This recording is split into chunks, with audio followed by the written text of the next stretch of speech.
Women in Water, a bilingual initiative of the Permanent Forum of Binational Waters.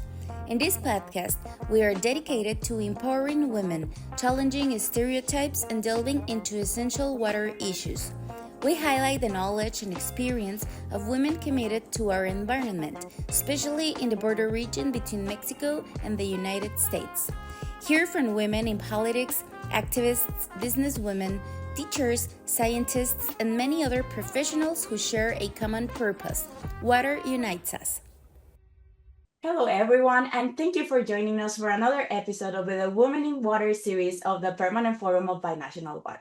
I'm Elia Tapia, and today I have the honor of speaking with someone whose work has truly shaped the global dialogue on water diplomacy and gender inclusion. Elizabeth Koch has led the Women in Water Diplomacy Network's process support team since 2018, playing a key role in the network's inception and strategic development. With nearly 20 years of experience supporting water diplomacy in conflict-sensitive and water-scarce regions, Elizabeth has worked with organizations such as the Environmental Law Institute, South Shared Water Partnership, the UNESCO Category 2 International Center for Water Cooperation, and EcoPeace Middle East. She holds a master's degree in government diplomacy and strategy and a bachelor's degree in international relations. Elizabeth, welcome. We are thrilled to have you with us today. Well, thank you very much for having me, and great to see you, Elia. And thanks for this lovely initiative. It's so exciting to be part of the Women in Water series. Thanks, Elizabeth. We are happy to have you here. And yes, this initiative, they do go well with the Women in Water Diplomacy Network efforts. So I'm going to begin with some questions about, first I'm going to ask you about your story, and then we can go to specific projects that you have been working on, or specific engagement situations that you've been involved with. So first of all, could you please tell us a bit about your personal and professional journey? What led you to work on water diplomacy and gender inclusion in this field, the field of water? Well, I mean, it's a tough question, of course, a long road. Early in my kind of upbringing and adolescence, formative years, I was, really committed and deeply inspired by the human rights agenda. And I knew from a very young age I really wanted to work in issues of conflict resolution. So I had like a pretty, kind of focus early in my career around conflict resolution. And you can kind of see that in some of the early steps I took many moons ago when I had opportunities to volunteer working in the former Yugoslavia directly following the war. And that led me also to Israel, Palestine, Jordan, where I had opportunity to work with EcoPeace Middle East. These early entry points for me, they did lead to water really resoundingly, but it wasn't an obvious path. I knew I wanted to work with things that connected people across divisions, across borders, across different parts of community. And that started me looking at cultural heritage issues, and that's how I came to natural heritage as a unifying part of bringing communities together. And there I started focusing on how water crosses communities, brings communities together, causes tension, but also has great opportunity to bring communities closer together and kind of bridge this human planet divide, or bring those objectives much closer together. So for me, it was really kind of, they did come together early, this kind of peace building, bringing communities together, and then the environment as an amazing way to add a lot of different multiplying benefits to both kind of the peace building side and the sustainable development side.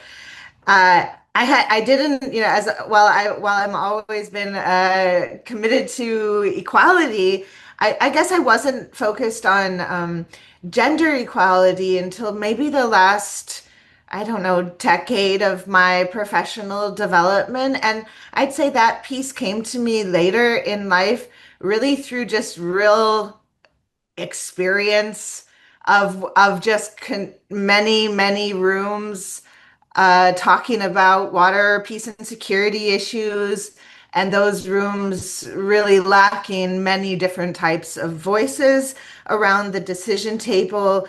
To me, it really struck me just obviously, wow, there are just very few women involved in these conversations. What are we missing from not having this, huge constituency around the room? So, when I had opportunity, when I really, as I started to develop a little bit more and had more freedom to focus my energies where I saw that needed as well, I took the opportunity in many with many others to really put focus on where I see a big challenge, which is the women's inclusion and decision making in water and climate issues. Okay, well, thank you for sharing that journey. It is always inspiring to learn how these paths are shaped, especially for people that desire or people that wish to like follow similar careers. What I see here is a lot of work in different areas that at the end they led to water inclusion and gender Mhm. studies and water that crosses international I mean, but borders. that's what's so wonderful about water, Elia. There's just so many amazing entry points for everyone to contribute to the solutions in the water space and bring just the more perspectives and diversity of contexts brought into those discussion rooms, the more enriched we really all are. So that's one of the reasons why it's been a pleasure to work in the water world because there's really just such a diversity of needed expertise. Of course, yes, and as you mentioned, opportunities for communities to work together. So that's Mhm. really exciting. All right, so I see that you work in politically sensitive regions, and Mm. that often brings complex dynamics and challenges. So with this, I'm going to move to my next question, which is, what key lessons have shaped you as a leader through these experiences? Um, I mean, so many, right? And I and know, and I I'm so know. inspired by the hundreds of women that make up the Women in Water Diplomacy Network as well. You know, that would be surround yourself with amazing people is always a key lesson. Yeah. Yes. One thing that it just, I can learn this again every day is that listening is the most important skill in negotiations. And it is not an obvious one to the types of decision makers that are used to being listened to that come to this space. But listening, and that can take place in so many different ways. The really investing in monitoring and evaluation, really investing in interviews and understanding those you want to support and serve. So I guess a big lesson for me through working in conflict sensitive regions is really focus on listening. That will lead us to understanding of each other's perspectives, barriers, challenges, opportunities. I've been in just a range of water dialogues over the years where statement after statement, and it does feel that we're there to share a few minutes statement to the group. Um, but the listening to each other is lacking. Um, so listening is definitely one of my favorite lessons learned. And the other one that has just kind of been a sticky note on my wall for years is being curious because you really, no one in the water world possibly has all the information or the depth of perspectives and interconnected issues that are very important to discuss as part of water. It really requires a collaborative engagement, and that also means really being curious, asking questions.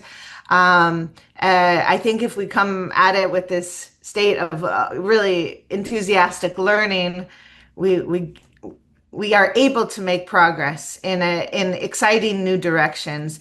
Obviously, the status quo is not working for our planet, not working for many communities, not working for many parts of our societies. That status quo has a real cost. So if we're not exploring new pathways, bringing new people. I feel like we're just recreating the wheel. So being curious and really expanding our minds. I feel like that sounds like an after school special, but yeah, I guess those are two things that stuck out in my mind.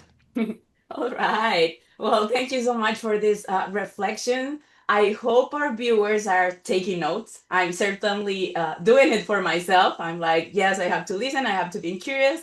And yeah, basically, sometimes we forget. Sometimes we just like to keep talking, and we have to make a pause and let people express what is that or what challenges they have, and that way we can just move forward to possible solutions to this type of challenges. So thank you, creating new pathways, being curious, expanding our minds. Excellent.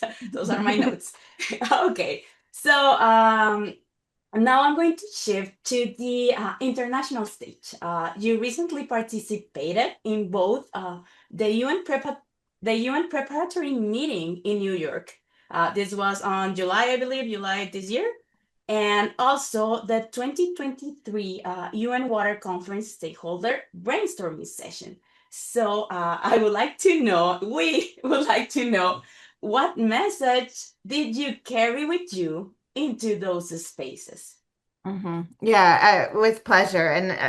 And here we're talking about the UN Water Conference processes here. And you'll recall, Elia, that after almost 50 years, we had the second UN Water Conference in New York in 2023. The Women in Water Diplomacy Network was really very engaged. We had a large delegation of formal and informal women water diplomats deeply engaged in that process. We held a large water diplomacy symposium in advance as well that brought together a number of different partners, including many from the Permanent Forum of Binational Water stakeholder community, which was really exciting. So they announced the UN Water Conference 2026 is coming up. It will take place in the United Arab Emirates in December 2026. They also informed that there will be another UN Water Conference 2 years after that. So now we have a situation where we have a series of UN Water Conference aiming at, in the words of the co-leads from the United Arab Emirates and Senegal, they're looking to have a course correction on water, global water, bring water back into the as a primary issue inside the United Nations, as a pathway to support the sustainable development agenda, really a cross-cutting across the sustainable development agenda and beyond. So as part of the Women in Water Diplomacy Network's global strategy, we try to identify and engage in important international water policy discussions as a group, collectively engage to elevate key messages regarding the importance of inclusion, with a focus on women, indigenous communities, and youth. So likewise, as part of this UN water conference process, we're deeply engaged in supporting messages that increase the participation of groups that are, absent or not well represented in part of those dialogues. Resource underrepresented groups to be able to collectively mobilize their voices and participate effectively. Join in person, but also as part of the preparatory discussions so as to shape the agenda not just kind of, be in the room come decision making, but be part of that process in a collaborative way. So that's what we're trying to do. In July, most recently, the Women in Water Diplomacy Network had a really excellent high-level delegation of our Leadership Council participating in the meetings in the United Nations headquarters in New York. That delegation included council members from South Africa, Mexico, Dr. Yolanda Lopez, the United States, Dr. Sharon Megdal, who I also know is connected with your community, and myself. And that was really excellent because we were able to really to hone in on some of the key messages that we are advocating. And I'll share a few of those with you. We heard during the meetings many member states speaking very directly and passionately about the importance of inclusive decision making in water.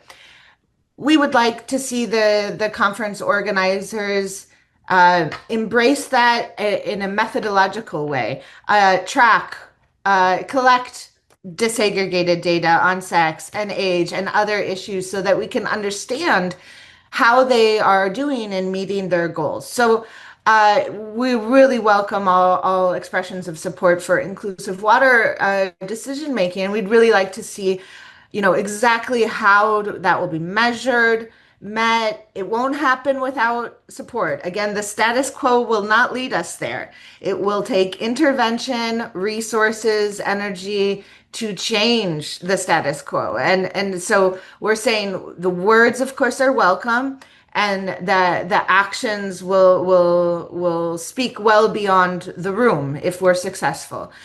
So that we were really there in New York, bringing this messages about really standing behind what is inclusion, elevating voices. Yes, we are focused on women's representation, but women we're in all shapes and sizes from all over the world. So that's a great deal of diversity within our community.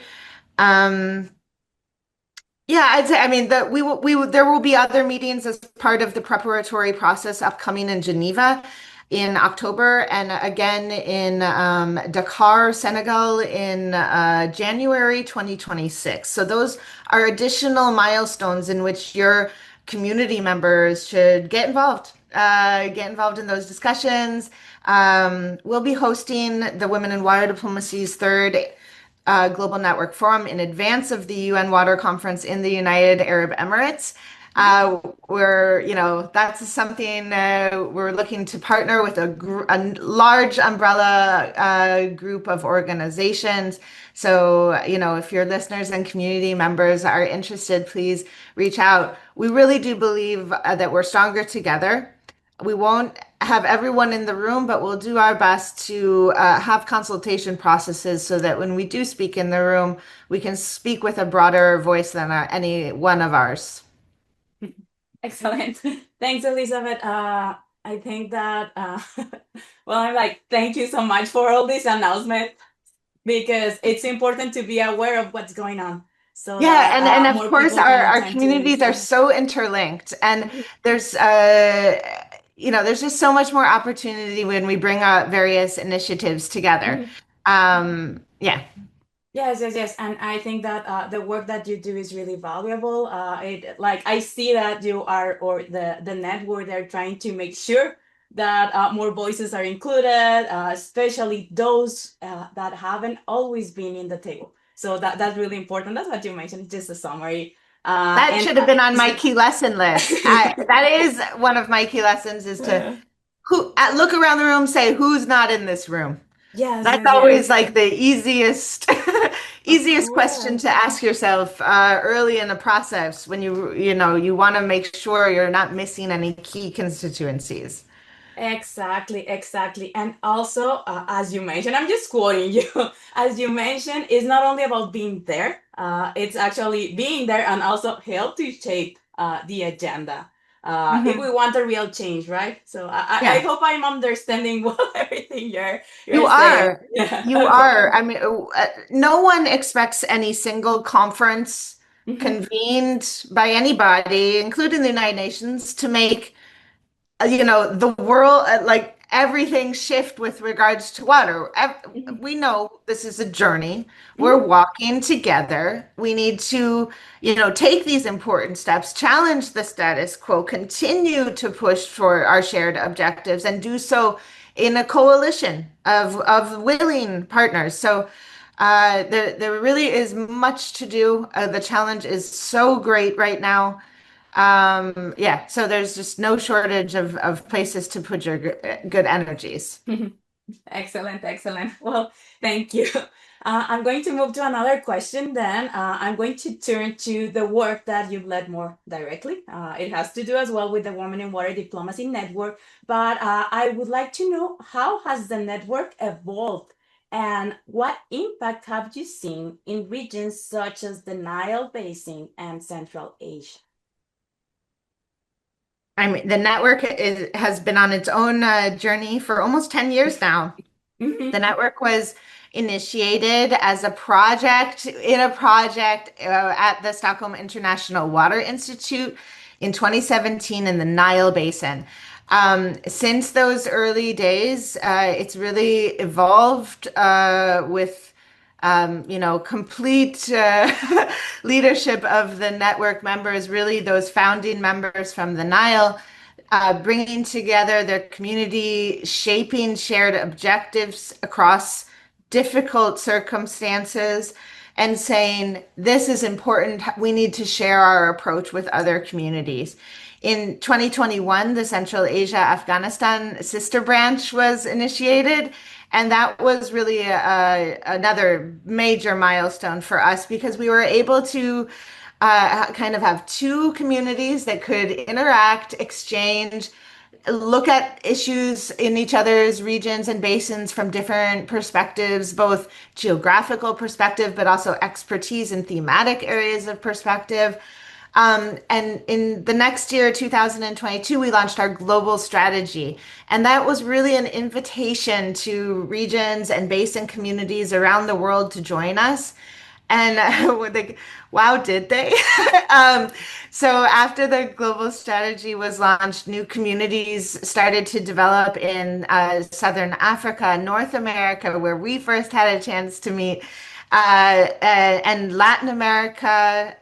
The South Caucasus branch last year launched.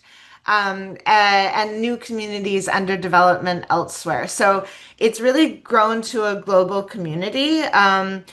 Uh, I think our values are really essential to how we operate. Anyone can be part of our community, any gender, any age, any, entry point of expertise. The network includes both formal decision makers, maybe from the ministries of water or energy or environment in their countries, or informal water diplomats, such as civil society, academics, even some climate journalists, for example. One becomes a member by simply engaging, giving your time and expertise to our community. So network members engage recurrently over time. And that was another way our community really expanded and evolved because once it's a network member driven community, it's a constant state of evolution and development and discussion and finding common ground, refinding common ground.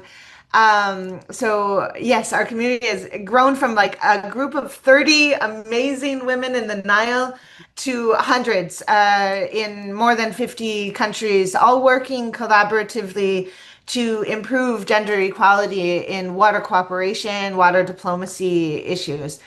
Um, my role and the role of my colleagues in the process support team are to support the process, and we do things like resource mobilization, monitoring and evaluation, coordination, harmonizing across inputs in shared publications and whatnot. And we have a number of wonderful partners along the journey with us. So we're really blessed by the depth of expertise and engagement in the community. Of course, any community like ours is really just some of its parts. So you're hearing from me today, but the Women in Water Diplomacy Network is an amazing community. We're really excited as well. I mean, with the permanent forum, we've had a wonderful event last year together, and we're really looking for more opportunities to collaborate and grow our areas of exchange here in North America as well. Excellent, excellent. Thank you. So I think that's incredible. Everything that that the network has been doing, and I think that it's also exciting to hear about new plans for the future. It's like there's a lot of things that can be done still. A lot of things have been done, but yes, we have I to mean, we keep have working. to It never remember, ends. Yes, Elia, it we're, never we're ends. not on a good track for water. Not going well. Not going well at all. All indicators show we're not doing well on managing our global water resources at most scales. Same for gender equality. We're no, despite what we may think about like the overall trend towards gender equality, there's a lot of backsliding. There's a lot of regression, and that is not at all gender equality is not at all established inside the governance of shared waters or environment or broadly. So all of these things, it kind of can feel like one step forward, two step back, or two steps forward, one step back. Uh, but the cause is really more needed now than ever. Exactly, exactly. And how do you see the network's vision and mission aligning with, you mentioned the global effort, like the broader global efforts toward equity, water, peace, and meaningful participation. You've talked, like all the interview has been about this, but how can we align the network vision with what everything that's been going on in the world right now regarding water? Sorry for I think this was No, tough. So it's a challenging it's one. like sorry. Yeah, You can yeah. be Let me. victim, it's okay. It the what I was really inspired by the network, the approach, Mhm. because we have a global strategy which tells us what our priorities as a shared community are. Each person in their many hats and their many roles has different priorities for their country or their organization. But as a community, as the Women in Water Diplomacy Network, we try to shape what can we say together. It's outside of any one political context, what can we as a community share? And we can advocate for transparency, collaborative approaches, conflict resolution, dispute mechanisms. There are so many things in the sphere of water cooperation, water dialogue, water diplomacy that we can positively support, not just be against something, but we can positively advocate for as a community. Um, we have lots of great discussions on this in our experience exchange online seminars. I'm thinking about one discussion where it's come up over the year, the issue of quotas, and there are a lot of different perspectives. How do we ensure that there is inclusion? What are the ways that we can support decision making to understand the value of inclusion and create both positive reinforcement as well as penalty for not. So it's an important kind of multifaceted discussion. The mission of the network is to support transboundary water cooperation, and we know that women are disproportionately impacted by water insecurity and climate insecurity. So they're disproportionately affected and disproportionately underrepresented. That to me is already enough to say, okay, that's where we can focus our energy on. But if we add to that the fact that inclusive agreements last longer, are less likely to relapse. And in conflict sensitive basins, when you get to an agreement, there's a very high chance of that agreement not working Mhm. for some time. When you have inclusive decision making around those agreements, they are much more robust and they last longer. So if we're talking about reducing conflicts, reducing the impacts of climate change, reducing the impacts of water insecurity on communities, rich and poor all over the world, we need those decision-making bodies to be inclusive, representative, so that we get to the decisions that will meet the objectives of the people we're trying to serve. Um, if our decision-making bodies look nothing like the communities that they're aiming to serve, the decisions will not be reflective of all of um, the needs and priorities of those communities. It seems really obvious, yet Wow. yet that's still a really big challenge that we face. Right. I'm getting, I would, I need to say that I'm getting goosebumps by your response. So thank you so much for your insights. And now, for those just starting out, especially women entering the field, I think your experience holds great value. So I would like to know, what message would you like to share with other women who are just starting out in the field of water diplomacy or international cooperation? Mm, yeah, yeah. I have answered similar questions over the years, Uh-huh.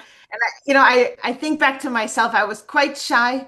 Maybe I often tell young women professionals or young professionals really starting out in their careers, uh, speak up earlier than you're comfortable doing. Mhm, mhm, Um, I find especially, and I think this is also my experience, maybe young women professionals may quite rightly do all that listening I mentioned earlier, uh, without yet adding their voice to the conversation.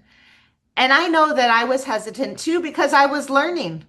And you know what? When you're in a learning mode and you're comfortable in that learning mode, you can say, I'm comfortable in that learning mode without having to fill, the space. And I'm not advocating for just kind of filling the air with words, but asking questions, not being shy to ask a question that you might feel maybe this is a obvious question. Or when people ask those questions, they that they might think are obvious, they kind of peel back the jargon and like the talking points from experts, and I think get to the heart of issues. If someone like me or you, Elia, if we can't like kind of sum up a topic shortly, I don't know. There are so many voices that are yet to be heard. I really encourage people to raise their voice, ask their question, put their hand up, even, if they think this is not a conversation where their voice is valid. When you get to the room, if there's a circle table and chairs along the wall, sit at the table, whether someone told you to or not. Those kind of things are really important. Um, and we're all enriched by it. mhm. Of course, I agree with that. There's never a wrong question or a silly question. And sometimes when you have that question, there's probably someone else within the audience that has the very same question as well. A So hundred it's percent. important. And I Yes. can't tell you how many, I don't think, at least in my generation, I didn't feel that I didn't feel, and this is very broadly speaking, that all of my colleagues weren't as hesitant to raise their voice. A lot of people spoke, without much knowledge, and everyone goes through that. Nothing happens if you elevate something that is a little outside, a different perspective. Uh, yeah, we should be very welcoming of those voices. Of course. Yes. All right. So we're gonna move to our very last question. And it's the closing question. So, from your perspective, what collective steps do we need to take to ensure that women's voices not only have a seat at the table, but are also leading the transformation of global water diplomacy? It's really about inclusion across a whole process. And when you say that transformation, to me, that speaks to a real fundamental change to how things are done. So again, women's participation, it's not satisfactory to count how many men and women are in a room and that's your level of analysis. In order for inclusive decision making to take place, there has to be co-creation of the agenda.